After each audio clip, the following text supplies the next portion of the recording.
तो कहानी के शुरू होते ही एक आदमी तैरते हुए पानी से निकलता है। वो अपने आसपास की हर चीज को गौर से देखते हुए कहता है, नहीं, ये मेरी दुनिया नहीं, मेरी दुनिया कोई और है। कहाँ है? मैं जानता हूँ। मेरे अंदर एक उम्मीद है कि मैं अपनी दुनिया में पहुँच जाऊंगा। ये कहते ही केविन नाम का ये आदमी यहाँ से गायब हो जाता है। जिसके बाद सीन शिफ्ट होकर हम केविन को अपनी नॉर्मल दुनिया में देखते हैं। वो एक बार में बैठा है, बहुत ही ज्यादा परेशान है क्योंकि स्टॉक मार्केट में उसका लगाया सारा पैसा डूब चुका है। इस टाइम पर मोली नाम की एक लड़की उसके पास आकर बैठ जाती है। वो केविन से बात करना चाह रही थी। वो उससे कहती है, क्या हुआ, उदास लग रहे हो? केविन जवाब में कहता है, हाँ बहुत परेशान हूँ, सो प्लीज यहाँ से चली जाओ। मोली कहती है, नहीं, मैं तुम्हारे पास ही बैठूंगी क्योंकि उदास लोग मुझे बहुत पसंद है और वैसे भी मैं तुम्हारे लिए यहाँ नहीं आई, मैं अपने फ्रेंड से तुम्हारा मूड ठीक करने की पर्ट लगा कर आई हूँ। केविन अब ना चाहते हुए भी उसे अपने पास बैठने की इजाजत दे देता है। मोली की कंपनी अब उसे भी अच्छी लगने लगी थी। बातें करते करते ये लोग अच्छे दोस्त बन जाते हैं और कुछ ही अर्से बाद ये लोग शादी भी कर लेते हैं। वक्त गुजरता है, ये दोनों एक दूसरे के साथ बहुत खुश थे। वो नहीं जानते थे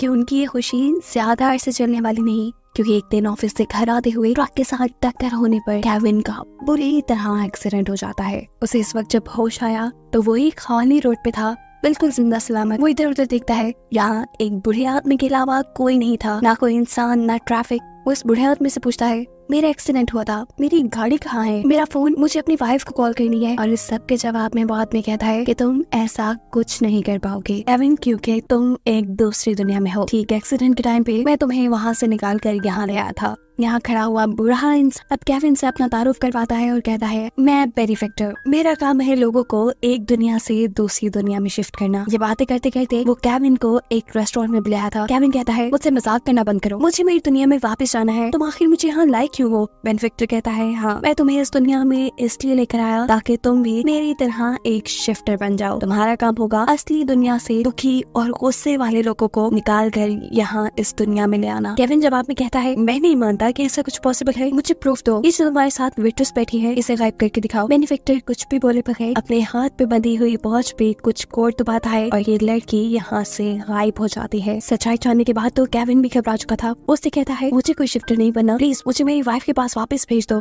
पर बेनिफिक्टर कहता है, नहीं, जब तक अब तुम शिफ्टर नहीं बन जाते तुम यहीं रहोगे। लेकिन केविन शिफ्टर बनने से भी इनकार कर देता है। वो कहता है, मैं किसी को भी असली दुनिया से उठाकर यहाँ नहीं लेकर आऊंगा। वो अब गॉड से प्रे करने लगा था कि गॉड इसे यहाँ से निकालने। उसे गॉड से प्रे करते हुए देखकर बेनिफिक्टर गुस्सा होकर वहाँ से चला जाता है। जिसके बाद केविन इस दुनिया को देखने के लिए बाहर निकलता है। यहाँ के लोगों में गुस्सा था, अजीब अफरा तफरी थी, कोई किसी से बात नहीं करता था, लड़ाई झगड़े थे, फैमिलीज तो यहाँ न होने के बराबर थी। जहाँ खाने को ज्यादा कुछ नहीं था, लोग भूख के मारे एक दूसरे को मार देते थे। वक्त गुजरता है और आहिस्ता आहिस्ता केविन को इस जगह रहते हुए 5 साल गुजर जाते हैं। इस दुनिया की न्यूज में आज भी खबर थी कि बेनिफिक्टर ने केविन को शिफ्टर बनने की ऑफर की थी और केविन ने उसे मना कर दिया था। केविन की अभी तक यही कोशिश थी कि उसे यहाँ पे कोई शिफ्टर मिल जाए जो उसे उसकी वाइफ के पास पहुँचा दे, लेकिन आज तक वो अपनी इस कोशिश में कामयाब नहीं हुआ था। यहाँ उसका एक गैब्रियल नामी दोस्त भी बन गया था, जिसके लिए केविन ने यहाँ पर बाइबल लिखी थी, जो कि यहाँ लिखना मना था।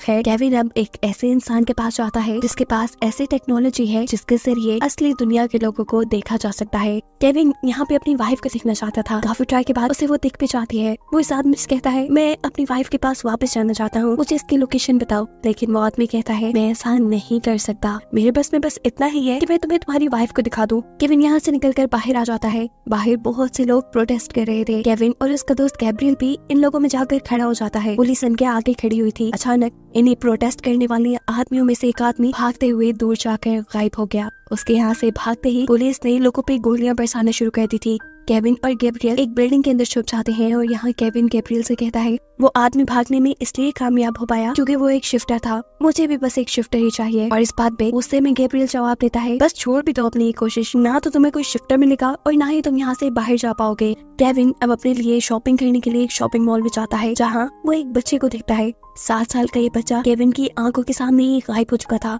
और अगले ही पल यहाँ वापस भी आ चुका था। इस बच्चे को देखकर केविन को अपना बेटा याद आता है, जो भी ऐसे ही एक शॉपिंग मॉल में गायब हो गया था। ये चीज याद करके केविन और भी ज्यादा उदास हो चुका था। यही मॉल में केविन को नादिर नामी एक आदमी भी मिलता है। वो आदमी यहाँ केविन को असली नाम से पुकारता है और उससे कहता है, मैं जानता हूँ तुम भूखे हो, अगर तुम चाहो तो मेरे घर आकर खाना खा सकते हो। नादिर यहाँ पे एक वो इंसान था जिसके पास फैमिली थी, उसकी वाइफ, 2 बेटियाँ। केविन उसके साथ उसके घर चला जाता है। नादिर जानता था कि केविन को आज भी बाइबल याद है और दूसरी दुनिया की बहुत सी चीजें जो ये लोग भूल चुके हैं। वो चाहता था कि केविन उसकी बेटियों को वो सब सिखाए जो उसे याद है, जिसके बदले वो उसे उसके घर में रहने भी देगा और उसे खाना भी देगा। इससे पहले कि केविन एक्साइटेड हो पाता, यहाँ पर अलार्म बजना शुरू हो जाते हैं। जल्दी से ये लोग न्यूज चलाकर देखते हैं तो इन्हें पता चलता है कि बेनिफैक्टर जो काफी सालों से इस दुनिया में वापस नहीं आया था, कल वो वापस आने वाला था। ये जानकर केविन की तो उम्मीद जैसे दोबारा से जाग गई थी अपनी दुनिया में जाने की। केविन जल्दी से अब उस आदमी के पास आता है जिसके पास असली दुनिया में लोगों की लोकेशन जानने वाली टेक्नोलॉजी थी। वो उसे मूली की लोकेशन मांगता है, पर ये आदमी केविन को बताता है कि तुम मूली की लोकेशन तब तक नहीं जान पाओगे जब तक शिफ्टर वाला वो खास किस्म का ब्रेसलेट तुम्हारे पास नहीं होगा। अब शिफ्टर वाला ब्रेसलेट सिर्फ बेनिफैक्टर के पास था और अगर केविन को वो हासिल करना था तो उसे बेनिफैक्टर को मारना था, जिसके लिए वो गैब्रियल से गन ले लेता है। हालांकि वो जानता है कि इस दुनिया में गन रखना इलीगल है। सुबह होती है, बेनिफैक्टर भी इस दुनिया में आ चुका था। पुलिस की सख्त सिक्योरिटी थी। लोग बेनिफैक्टर से मिलना चाहते थे क्योंकि वो उसे अपना गॉड मानते थे, लेकिन केविन नहीं। केविन उसे शूट करने के लिए पुलिस से बचते बचाते किसी तरह उसके रेस्टोरेंट में पहुंच जाता है। इससे पहले कि केविन उसे शूट कर लेता, बेनिफैक्टर उसके हाथ में गन देखते ही खुद को यहाँ से गायब कर लेता है। अब पुलिस को भी ये बात पता चल चुकी थी कि केविन बेनिफैक्टर पर हमला करने के लिए आया था, इसलिए वो रेस्टोरेंट की बाहर से ही केविन के ऊपर गोलियां चलाते हैं। केविन एक साइड पर छुप जाता है। उसे अब ये बात समझ आने लगी थी कि शायद वो कभी अपनी वाइफ से नहीं मिल पाएगा और ये सोचते ही वो जोर जोर से रोने लगा। तभी बेनिफैक्टर उसके सामने आकर कहता है कि आज से कितने साल पहले मैंने तुम्हें शिफ्टर बनने की ऑफर की थी, तुम मेरी बात नहीं माने, इसीलिए आज पछता रहे हो। अगर तुमने मेरी बात मान ली होती तो तुम आज यहाँ रो ना रहे होते, या तुम आज अपने घर होते या इन लोगों के मसीहा बन चुके होते। केविन कहता है, नहीं बनना मुझे किसी का मसीहा, मुझे बस मेरे घर जाना है, मेरी वाइफ के पास, मूली के पास। उसके बाद काटकर बेनिफैक्टर से पूछता है, तुम्हारे पास गन कहाँ से आई? गैब्रियल ने दी है ना? ये कहते ही वो अपनी शिफ्टर मशीन के जरिए गैब्रियल को भी यहाँ टेलीपोर्ट कर लेता है। गैब्रियल को अच्छी खासी सुनाने के बाद बेनिफैक्टर केविन से कहता है, तुम्हें क्या लगा मुझे यहाँ पे होने वाली किसी चीज का नहीं पता चलता? तुम जो बाइबल के पेजेस लिखते हो मुझे उसका भी पता है। ये कहते ही वो यहाँ से गायब हो चुका था। उसके जाते ही पुलिस वाले जो बाहर खड़े हुए थे वो भी इनके ऊपर गोलियां चलाना शुरू कर देते हैं। एक गोली गैब्रियल को लगती है जिससे वो मर जाता है, जबकि केविन सोफे के पीछे छुपकर अपनी जान बचा लेता है। अपने इसी बचाव के दौरान केविन की नजर पड़ती है गैब्रियल के हाथ पे। उसके हाथ में शिफ्टर वाला ब्रेसलेट था। यानी इतनी बड़ी सच्चाई उसके अपने दोस्त ने उससे छुपा कर रखी कि वो एक शिफ्टर था। लेकिन खैर अब केविन इस डिवाइस के जरिए मूली की लोकेशन का पता चलाकर वहाँ जा सकता था। गैब्रियल के हाथ से उतारी हुई इस डिवाइस को अपने हाथ में पहनते ही केविन कुछ कोड्स मिलाता है और यहाँ से अचानक टेलीपोर्ट होकर किसी और दुनिया में पहुंच जाता है। ये केविन की दुनिया नहीं थी, वो पहचान चुका था। वो दोबारा कुछ कोड एंटर करता है और यहाँ से टेलीपोर्ट होकर किसी दूसरी दुनिया में गिर जाता है। इस मर्तबा वो पानी में गिरा था और ये वही सीन है जो हम मूवी के स्टार्ट पर भी देख चुके हैं। ये भी उसकी दुनिया नहीं, वो जानता है, लेकिन वो अपनी वाइफ को ढूंढते हुए अपनी दुनिया में पहुंच जाएगा। उसे ये उम्मीद है। वो दोबारा कुछ कोड एंटर करता है और एक दूसरी दुनिया में टेलीपोर्ट हो जाता है। ये दुनिया किसी पागल खाने से कम नहीं थी और यहाँ पर डॉक्टर गैब्रियल था। उसे यहाँ पे गैब्रियल के कई वेरिएंट मिलते हैं जो पूरी तरह उसके पीछे पड़ चुके थे। वो इनसे बचते बचाते दूसरी तरफ जाता है तो यहाँ उसे रोती हुई एक लड़की दिखाई देती है। ये लड़की शायद उसने कहीं देखी थी। रोते हुए ये लड़की बताती है कि तुम्हारी वजह से आज मेरी जिंदगी यहाँ पे पागलों जैसी हो गई है। याद है ना, तुमने ही बेनिफैक्टर से कहा था कि मुझे गायब करके दिखाओ। उसने मुझे टेलीपोर्ट करके यहाँ भेज दिया और आज तक मैं यहाँ पे हूँ। ये जानकर केविन को थोड़ा बुरा लगता है। वो टीना से अपने किए की माफी मांगता है और अभी ये सब बातें कर ही रहा था वो कि यहाँ पर गैब्रियल के वेरिएंट्स आ जाते हैं जो उसे शूट करना शुरू कर देते हैं। इससे पहले कि केविन मर जाता, वो दोबारा अपनी डिवाइस पे कुछ कोड एंटर करके एक दूसरी दुनिया में टेलीपोर्ट हो जाता है। इस दुनिया में केविन को अपना ही दूसरा वेरिएंट नजर आ रहा था। ये कह लें कि उसका हमशक्ल। गुस्से में वो केविन से पूछता है, तुम कौन हो और यहाँ कैसे आए? केविन को कुछ समझ नहीं आ रहा था। वो उससे माफी मांग रहा था और इसी दौरान वो दूसरा आदमी केविन के हाथ में वो डिवाइस देख लेता है। वो केविन से कहता है, ये डिवाइस तुम्हें कहाँ से मिली? ये मुझे दे दो, इसके बदले तुम मुझसे जो चाहो मैं तुम्हें वो दूंगा। लेकिन केविन ये डिवाइस उसे देने से मना कर देता है क्योंकि उसे हर हाल में अपनी दुनिया में अपनी वाइफ के पास जाना था।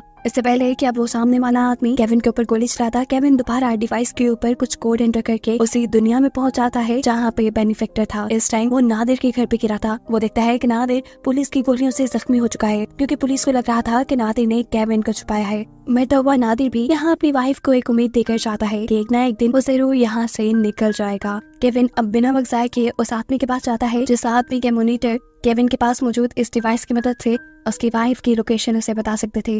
जितने में वो आदमी केविन की मदद करने के लिए मोली की लोकेशन ढूंढ रहा था, इतने में पुलिस वाले भी केविन को ट्रैक करते हुए यहाँ पर आ चुके थे। वो बस केविन को अरेस्ट ही करने वाले थे, पर उससे पहले ही केविन का साथी केविन को मोली के लोकेशन का कोड बता देता है, जिस कोड को एंटर करते हुए पुलिस के अरेस्ट करने से पहले ही केविन मूली के पास अपनी असल दुनिया में पहुंच चुका था। मूली जो इस टाइम मॉल में थी, वो भी इतने सालों बाद केविन को यहाँ पे देखकर हैरान थी। हैरान होने के साथ साथ गुस्सा भी। वो केविन से कहती है, तुम्हें याद है तुम मुझे अकेला छोड़ गए थे? केविन कहता है, नहीं, मैंने तुम्हें कभी नहीं छोड़ा। वो अपने हाथ में पहनी हुई अपनी वेडिंग रिंग उसे दिखाता है और कहता है कि जितने भी साल मैं तुमसे दूर रहा, तुम्हारी याद में रहा, मैं तुम्हारे पास आने की कोशिश करता रहा मूली, मेरी बात का यकीन करो। लेकिन इस टाइम मूली उससे कहती है कि तुम जहाँ से आए हो वहाँ वापस चले जाओ, क्योंकि मैंने अब दूसरी शादी कर ली है। केविन ये सुनकर टूट सा गया। वो मूली से कहता है, नहीं प्लीज मूली, ऐसा नहीं करो, मैं तुम्हारे बगैर मर जाऊंगा। मूली उसकी यह हालत देखते हुए कहती है, अच्छा ठीक है, अगर तुम मेरे साथ रहना चाहते हो तो मेरी एक शर्त है। हमारा जो बच्चा गुम गया था तुम उसे ढूंढ कर ले आओ मेरे पास, मैं भी सब कुछ छोड़ दूंगी, हम दोबारा से अपनी लाइफ जीना शुरू कर देंगे। वो यहाँ से जा चुकी थी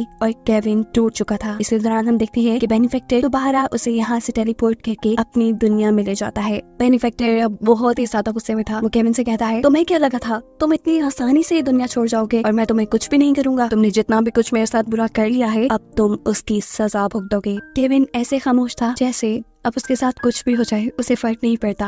बेनिफैक्टर कहता है, तुम्हारे पास दो ऑप्शन है, एक ये कि मैं तुम्हें तुम्हारी वाइफ के पास तुम्हारी पुरानी लाइफ में वापस भेज दूं, और दूसरा ये कि जिस लड़की को तुम्हारी वजह से मैंने पागल खाने भेजा था, उस लड़की को मैं उसकी लाइफ में भेज दूं।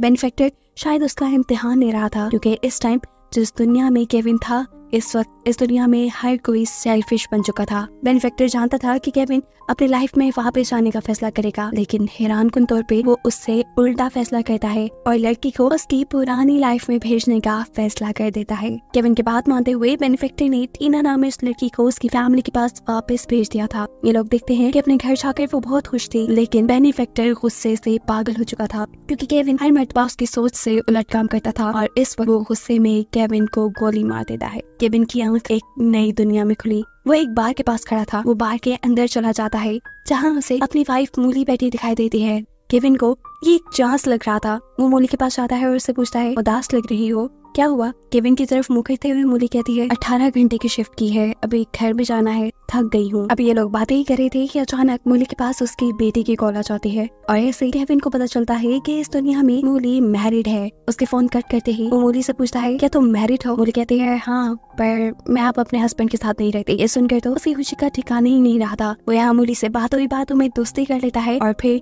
चाय के लिए भी इनवाइट करता है। ऐसे ही कुछ अरसे बाद इनकी शादी भी हो जाती है। केविन और मूली दोबारा से एक हैप्पी लाइफ जीने लगे थे। कहानी के आखिर में केविन बताता है, मैं जानता हूँ कि ये मेरी दुनिया नहीं है, लेकिन मैं इस दुनिया में एडजस्ट कर लूंगा, क्योंकि इस दुनिया में मेरे साथ दोबारा मेरी वाइफ मूली है। जो बताते हुए ये कहानी यहीं खत्म हो जाती है।